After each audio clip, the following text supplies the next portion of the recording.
guys, it's Jenny. Merry Christmas! Today we are working on the fourth commandment in our pancakes, and we need three colors. So we need white, green, and red. We're going to be making these little tiny candy canes, and we're going to put them in lunch boxes. So it's going to be lots of fun. Let's get started. Okay guys, we are going to have this little lunchbox thing here nearby. I'm going to keep it by me this whole time because I want to make sure that the candy canes that we're making are going to fit inside the lunchbox. Well, hopefully they'll fit inside the lunchbox. If you've been around my YouTube channel for a while, you know about last year, I think it was about February, I made a gingerbread house pancake, and I had made candy canes in that tutorial.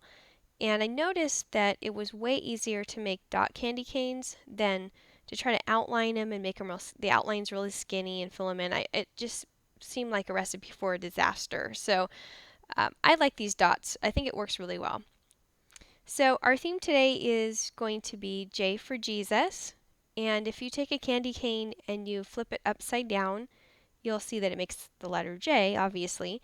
So that's our theme, J for Jesus.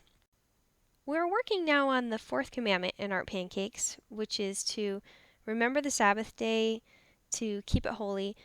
And we do this by resting on this day and also honoring God on this day. And a really wonderful way to honor God is by honoring Jesus, his son, and worshiping him for just all that he's done for us. So that's why J, or an upside down candy cane, is our theme today.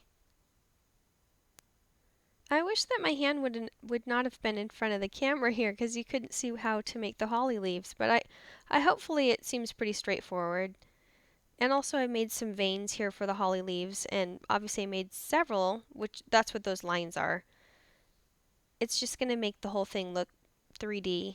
And those dots over there on the side, those are going to be holly berries.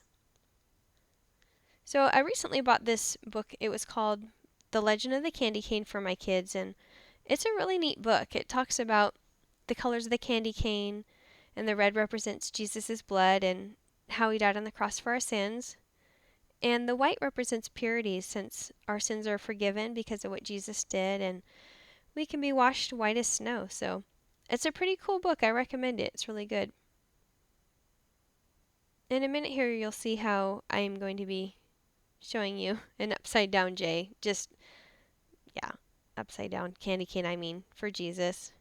And you'll see that I obviously made a whole griddle full of those tiny. I made those candy canes really tiny. I thought it would be kind of neat to just fill up a whole lunchbox full of candy canes. I think that would be kind of fun. So obviously I'm arranging here. I'm putting everything together, and like usual, I'm using strawberry cream cheese.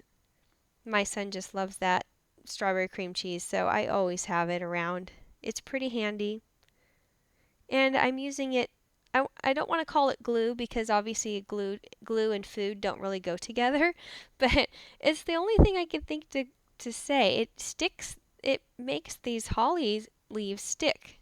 I mean, you don't want everything falling around in the lunchbox when the kids open it, so you want everything to kind of stick together.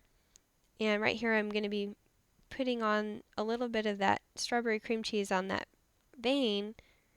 And you'll see, I think hopefully you'll be able to tell that it makes it look 3D more because it kind of pops out. And I'm using a toothpick here. The toothpick is so far what I found the best method for getting strawberry cream cheese on those tiny little bits that you have. So, Merry Christmas, guys! Thanks for watching!